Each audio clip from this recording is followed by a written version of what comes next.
Mesdames et messieurs, parlons de l'agression de la RDC par le Rwanda. Maintenant, ici, c'est Paul Kagame qui se dévoile, bien sûr, tel que nous partagé par le média ligne Média Congo.net. C'est dans la partie Est de la République démocratique du Congo, la RDC bien sûr, l'armée rwandaise et ses supplétifs du M23 peinent à avancer. Ils subissent d'énormes pertes en hommes et en matériel. Entre-temps, le président du Rwanda, agresseur en chef, ne cesse de gesticuler, créant et croyant ainsi faire peur à la République démocratique du Congo.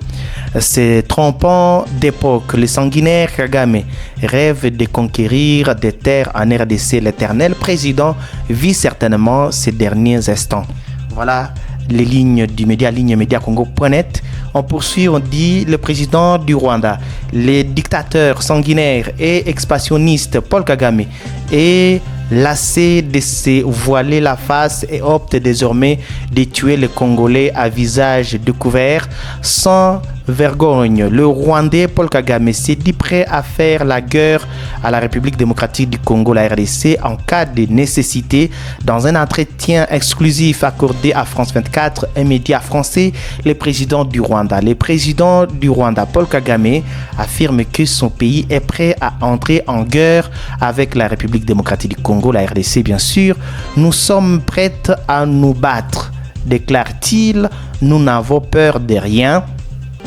En réponse aux accusations récentes de son homologue congolais Félix Tshisekedi, selon qui le Rwanda organise un génocide dans l'est de la RDC, Paul Kagame accuse au contraire Félix Tshisekedi d'orchestrer les retours d'une idéologie génocidaire dans l'est de la RDC visant des Tutsis congolais, un fonds de commerce utilisé par Paul Kagame pour s'attirer la sympathie de la communauté internationale.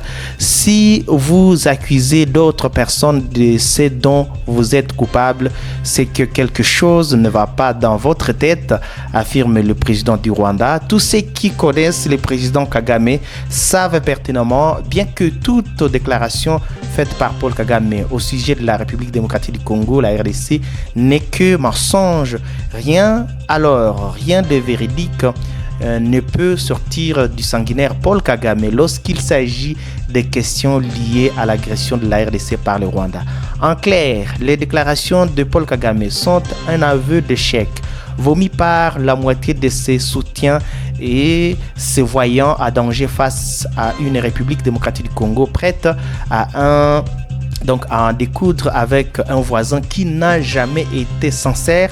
Paul Kagame perd ainsi le pédale dans son fond intérieur. Le président rwandais est conscient du fait que 85% des militaires qu'il a dépêchés dans l'est de la RDC sont en train d'être exterminés suite à la puissance des feux des militaires des forces armées de la RDC, les FARDC. Et pour brouiller les pistes, les belliqueux Kagame sort son vrai visage comme pour dire que le Rwanda n'a plus d'hommes à envoyer au front, flouant la nation tout entière. Et poursuit toujours les lignes du média en ligne. Ce qui est évident, c'est que cette fois-ci, les FARDC sont déterminés à aller jusqu'au bout, fouler dehors toutes les forces étrangères non invitées dans l'est de la RDC. Pour l'instant, Kinshasa n'a jamais déclaré la guerre de manière officielle avec le Rwanda voisin. Seulement le discours propagandiste de Paul Kagame à quelques jours de la présidentielle se justifie par les soucis de s'attirer des fanatiques parmi ses compatriotes, chercher vainement à aligner de nombreux militants, même si l'on sait qu'au stade actuel, l'assemblée du vote qui sera organisé n'est que théâtre dont l'acteur principal est bien connu. Les gesticulations de Paul Kagame sont comparables à lion blessé dans un enclos bien fermé qui tente de pousser son dernier souffle. Paul Kagame refuse par ailleurs de confirmer la présence des soldats rwandais sur le sol de son voisin congolais, pourtant dénoncé de plus en plus directement par les pays occidentaux, affirmant qu'il faut s'interroger sur les causes profondes du problème.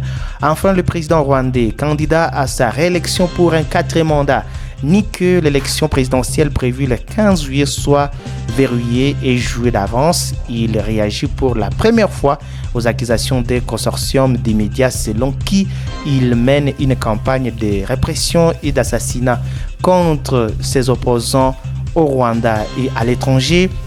En ce qui concerne le soutien du Rwanda aux terroristes du M23 qui tuent, violent et pillent dans l'est de la RDC, Paul Kagame est toujours agacé. Ceux qui nous accusent, je leur demanderai pourquoi ne soutiennent-ils pas le M23 eux-mêmes, se défend Paul Kagame.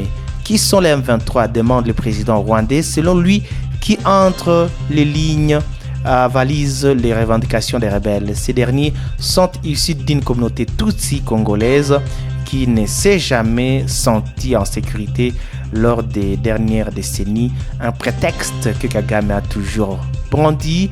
Nous avons une centaine de milliers de personnes issues de cette communauté, je dis bien une centaine de milliers, qui vivent ici au Rwanda dans des camps de réfugiés. Pourquoi? Parce qu'ils ont été déracinés des maisons de leurs ancêtres et persécutés. Ce qui doit retenir en définitive le président Kagame, c'est que le peuple congolais reste déterminé derrière un Félix Tshisekedi décisif. Le Rwandais Paul Kagame peut envoyer dans l'est de la RDC tous les bataillons dont dispose son armée. Aucun centimètre du territoire congolais ne sera annexé au Rwanda. Si les ennemis de la RDC pensent qu'ils peuvent dupliquer ce qu'ils ont fait au Soudan et ailleurs, ils n'ont qu'à se rassurer qu'ils se trompent de cibles et d'époque. Une guerre, on sait quand elle commence, mais l'on ignore toujours les jours où elle prend fin. Surtout, on ne sait jamais à l'avance si on va réellement la gagner.